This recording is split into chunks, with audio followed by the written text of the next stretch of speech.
Welcome, everyone, to this interview. And today we're joined by an extraordinary individual. He's an author, and he's been sounding the alarm over the rise of the Orwellian technocratic surveillance state and much more for many years. His name is Patrick Wood. He's the author of a couple of books. One of them is Technocracy Rising.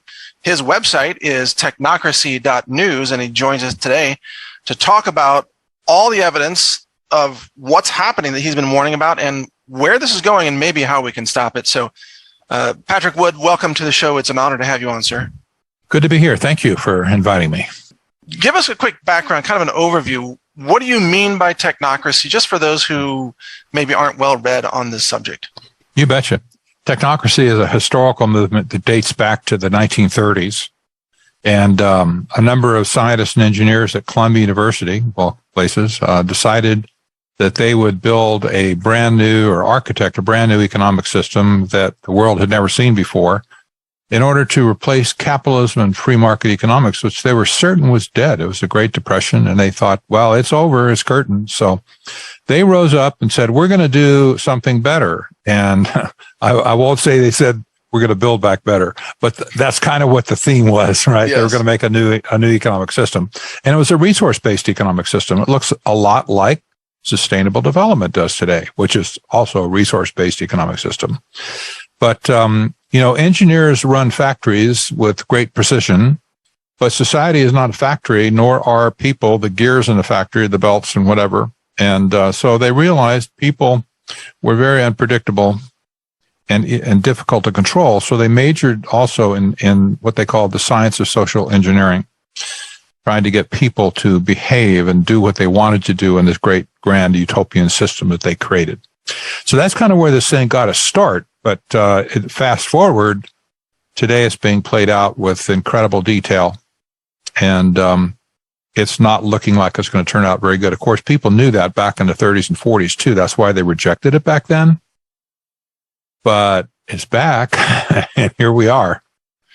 Well, people are becoming more and more aware of the engineering of events. Even, for example, just looking at COVID, the so-called plandemic. Yes. The fact that word became a common use term, really implies that people realized this was a plan. And then, of course, it was simulated in the SPARS epidemic plans. And there were other simulations that have turned out to come true.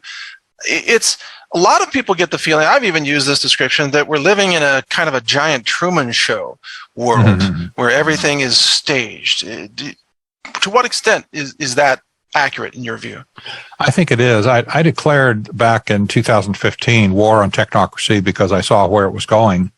And when 2020 hit, there was no doubt. I believe that was a coup d'etat that they pulled. It pulled out all the stops to not only get rid of capitalism, but to bring in their resource-based economic system. What we're facing today is what I call an asymmetric strategy warfare against the world. It's not just America, it's the whole planet. And there are a number of crises that are all manufactured that are working together right now in a perfect storm just to literally just to rip the world apart. We have the pandemic, of course, of 2020. We have a propaganda campaign. Well, I've never seen the likes of it in my life before. We have this biological attack going on with the shots and stuff, these RNA shots. We have economic destruction that is just unprecedented right now. We have an energy crisis. This was a big deal because energy is the heartbeat of technocracy. They want to control all energy. Yes. We have a food crisis at the same time and a financial crisis. And all of these things, Mike, are engineered, every single one of them. Just take the food crisis that you mentioned, for instance. It's so blatantly obvious that the powers that be are dismantling the food infrastructure. For example, in the Netherlands, yes. They then suddenly claim, well, nitrogen is bad for the world out of the blue. Yes. And you have to cull 80% of your cattle now. It's right in your face now. It is. And the thing that ties all these together is the same people behind every one of these crises. Right. That proves my point that we're at war. These people are prosecuting a war against us, and they're using all these different methods of attack to wear us down, to break us, or maybe to kill us too. A lot of people are dying, actually. There's a lot of dead bodies around now. But all of these crises are manufactured, and they're working together for a common purpose, and that is to flip us into this new system that they're trying to create that they call a sustainable development, but it's really warmed over technocracy from the 1930s. And, it will result ultimately in a scientific dictatorship, no doubt about that in my mind. It'll be the world run by algorithm, and the policies will be set by them. Well, and so many of these policies are infuriatingly contradictory. For example, California bans the sale of new combustion engine vehicles starting in the year 2035. And then the very next week, they say, oh, and by the way, you can't charge your electric vehicles right now between 4 and 9 p.m. because the power grid can't handle it. And a lot of us observers are thinking, well, not very many people even own EVs yet in California. What happens when everybody owns them? The grid won't function. So they give you no option for transportation, frankly. That's right. And, there's conflicts like that all over the world right now. All of the alternative energy, of course, has been sold to people with great vigor and, it's going to change the world. It's going to be wonderful. You see, in Europe right now, which of course is facing total disaster with their energy shortages that they have, they've realized all of a sudden they've had this miraculous understanding. Oh, gee, maybe we need to reactivate our nuclear plants. Maybe we need to, get back and do some more drilling and stuff and not rely on all these windmills and solar panels as much. And so, and get coal going again, especially. Yeah. Get the coal mines going. And so, you see this flip-flop going on when reality meets this nonsense of sustainable development and global warming and the, environmental extremists. When reality meets this whole thing, people say, gee, I guess, I don't want to die. I guess we just better kind of, give up on this stuff for a while and do what we know works. And there's total contradiction everywhere you look on this stuff. But I'll say again, all of these crises are engineered, and they're engineered with intent and engineered with a purpose. And that is just to crush the economic system. And I probably should say one other thing just to kind of balance this out. And that is when this whole thing, modern technocracy, started back in the early 1970s, the goal was a resource grab. That, in the very simplest terms, it was a giant resource grab to grab all of the resources of the world, basically, regardless of monetary system, get control of the assets of the land, basically, the forest, the mines, the oil, energy, and the farms and everything else. They wanted control over all the physical assets of the world, because if you own those things, it doesn't matter what kind of monetary system's on top of it. Right. People will come and beg you for it. This has kind of been likened to like neo-feudalism, Well, then what's your take on then the situation with Russia? Because Russia right now sits on an estimated 1/3 of all the world's natural resources, including extraordinary energy supplies and minerals. And you have, these Western nations trying to dismantle their own energy infrastructure and doing it quite successfully. And then I saw the Prime Minister of Belgium come out the other day warning the people, his own people, that, you'll only have to endure cold winters for 5 to 10 years, as if that were good news. And yet Russia has a commanding dominance over the commodities and the energy that the world needs. And it's like, how are we winning again? Please remind me, how are we winning? Yeah, I know. Russia's sitting very nice right now. They have plenty of energy. They have plenty of food. And they're just holding on to it. Actually, it's kind of ironic. They're selling some of it to China. China's turning around and bringing it back and selling it to Europe. Yes, I saw that. at a markup, of course. At a great markup, I know. Oh, it's crazy. Yeah, I mean, so we have energy laundering then on the planet, and India is doing that too. India buys natural gas from Russia, ships it to the European Union. So the Europeans are paying insane prices. You've probably seen some of this online, but there are photos circulating of, for example, a small cafe, I think in France, posting their electric bill for just 2 months, about $10,000 US equivalent for electricity. Yes. Europe is, the middle class in Europe is going to be decimated by the end of the season this winter. they're literally going to be decimated. I don't know how they're going to cope with it, but it's going to push them back into the dark ages. And it's going to get very ugly. There's going to be a lot of bankruptcies. There's going to be a lot of nationalizations of industry by the governments trying to, do something for their country. But it's going to be a complete train wreck in Europe before this is done. And we're probably not far behind ourselves. I agree with you. I think your assessment's correct, Patrick. But my question on this is, so far, the European people, at least the mainstream masses in Europe, they still don't realize that this was done to them. They think this is all Putin's fault. So they can double down on stupid and say, well, we're freezing because of Putin. Or even they take pride in it. Like, oh, we've turned our thermostats down 5 more degrees to make Putin feel the pain. I've heard that. And I think that makes no sense.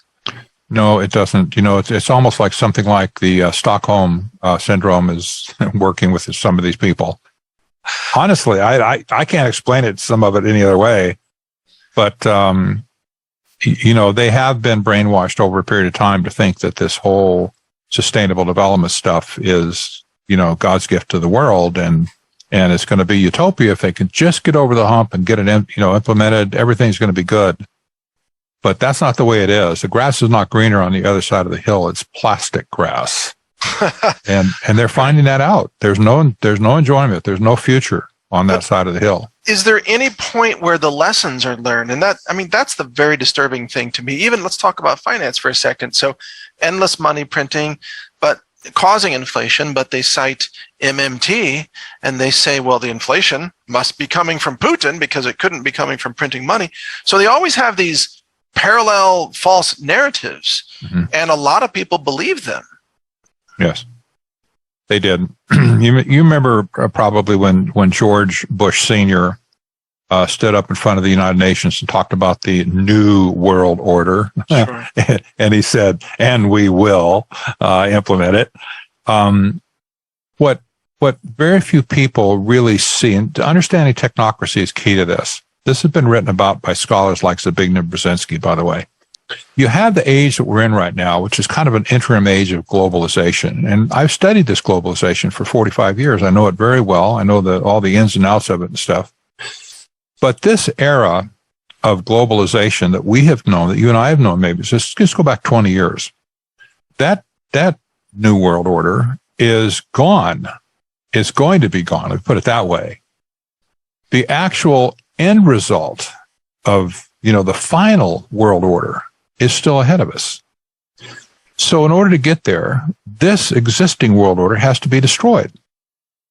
And that includes everything that we've been, held near and dear, like the currencies and the banking system and, the way energy's been used, the way industry's been worked and so on. Free markets, the Constitution, all that. That's right. This current world is going to be, figuratively speaking, incinerated so that the new fourth industrial revolution can come forth. And that's exactly why somebody like Klaus Schwab says, we're going to build back better. Well, and of course, all of the leaders of the world repeated that about 80,000 times, right? Right. We're going to build back better. Well, a 5-year-old child knows the only way you build back anything is if something was first destroyed. You don't build back better on top of a house that already exists. You build back better on a house that got burned to the ground. This scorched earth policy that these lunatics are waging against humanity right now is going to take, the risk is it's going to take humanity right down to the ground. And then the technocrat elite will step in and say, we can fix this for you at a price. Sure. And people will welcome them with open arms. Well, that's the question. How successful do you think that effort will be on the part of the globalists? And at least through COVID, we watched incredible obedience that was irrational. There are people who still wear masks, by the way, and there are jurisdictions that still demand them. In China, they were doing PCR COVID testing of seafood, like fresh prawns. Caught out of the ocean. It's a cult. It's just pure insanity. But that seems to be the dominant obedience training of the oblivious masses. So, well, what's your take on where do we stand a chance against this? Well, recognition would be the resistance point of inflection. There has to be recognition of who the enemy really is. This technocrat cartel, if you could call it that, they march to a different tune altogether. They're not Marxists, they're not communists, and they're not socialists. They are, of course, autocrats in one sense, and they are, you call them collectivists, I suppose, in the sense that they want everything in their pocket. But they don't think like communists think. And they're not going to attack us like communists have attacked us in the past. And the useful idiots for these technocrats, politicians are one group for sure. They hate politicians, always have. But going back to the 1930s, they wanted to get rid of the entire political structure of the technate. Take it all away. Send Congress home, tear up the Constitution right there on the spot, and just appoint technocrats to run everything directly. So you have this group that hates government, and they also are expert manipulators. And I believe that they have manipulated the Marxist forces in this country, for instance, like BLM and Antifa and the rest of them, to tear up the social fabric of our country. Right. And as long as everybody keeps thinking, oh, we're going to go out and fight them commie pinkos, as long as they do that, the technocrats just smile. And when all is said and done, if they win on the current trajectory they're at, if they win, they will throw all of those people under the bus too. Yes. Because it'll be useless to them. Well, that's one of the key elements of this is depopulation, is it not? It is. Absolutely is. It's been in the works for a long time. It's nothing new. It's been pretty radical to say it. I mean, if you said that 5 years ago, you're immediately censored no matter what you did, you know. Yeah.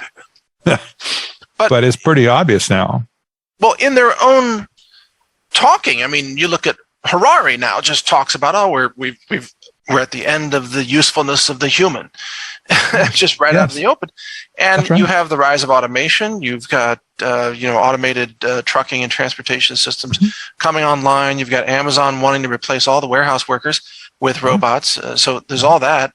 And then you see governments kind of easing people out of the workforce with universal basic incomes, stimulus money, paying them to stay home and not work. I mean, this is a transition to a post-human economic system, or at least as much as the globalists can pull off.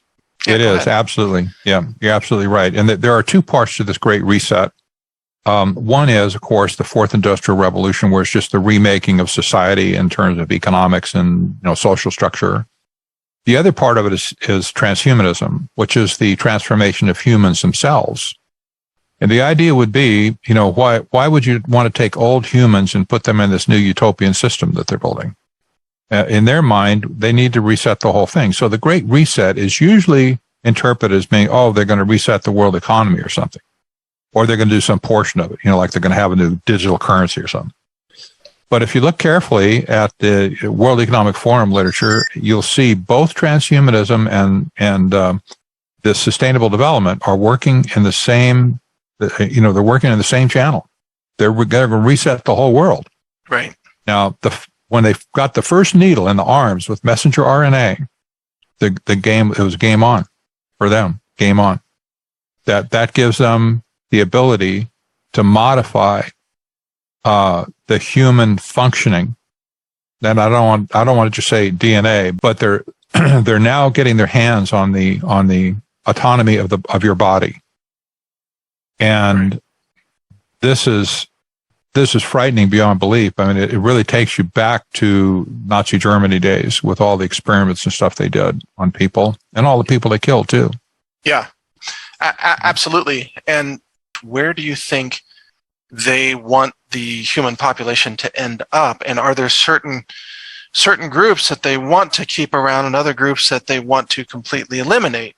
For example, depopulation has for a long time focused on Africa, even going back decades. Yes, it has. That's getting the attention of that is really hard. We already know who's been hit hard, like Africa. But the depopulation movement now is pretty blanketed all over the world. And we see aggregate death rates going up just about in every country. So it's underway. They could do more with selective genocide, using genetic structures of people to craft certain viruses to attack people with certain genomes. This has been discussed in literature quite a bit, actually. I don't know if they're doing that yet, but the possibility is there. Yes. And we're probably going to be faced with endless boosters because all of these companies like Moderna and Pfizer, they have basically an endless conduit of messenger RNA treatments coming out in the future. Yes. The FDA now has basically dropped all of their testing requirements for these new shots. So nobody's really going to know what's going into your arm except for the big farmers that make them. Well, Patrick, you need to trust the science. I can't believe you don't trust the science without any the science that is announced without any testing whatsoever, with no evidence whatsoever, no clinical trials. But you're supposed to trust it. And that would give opportunity, by the way, Mike, to bring up the topic of scientism really quickly here. And this plays underneath both technocracy and transhumanism. Scientism is a worship of science. It was described eloquently in the last century by people like C.S. Lewis and F.A. Hayek, and they viewed it as the most dangerous religious proposition that ever hit the face of the planet. But when God is replaced and science is worshipped, where science can do no wrong, and it needs a priesthood like that meter out the knowledge, whatever, to the ignorant masses, you have a setup for not science. It's not real science. It's a metaphysical proposition, and it's pseudoscience. It has no relation to science whatsoever. I discovered this arguing with people over climate change science, global warming. Yes. You can't argue with them. The data makes no difference to them. You can argue till the cows come home and give them hard data that is absolutely true, verifiable, and they won't accept it. They just look away. That's not about the data. It's not about the science. They don't want to know the real science, but they're using science or misusing science to create this religious system. Absolutely. Yeah, I've encountered much the same thing, and even on climate change, NASA has been tracking how rising CO2 levels are greening the planet.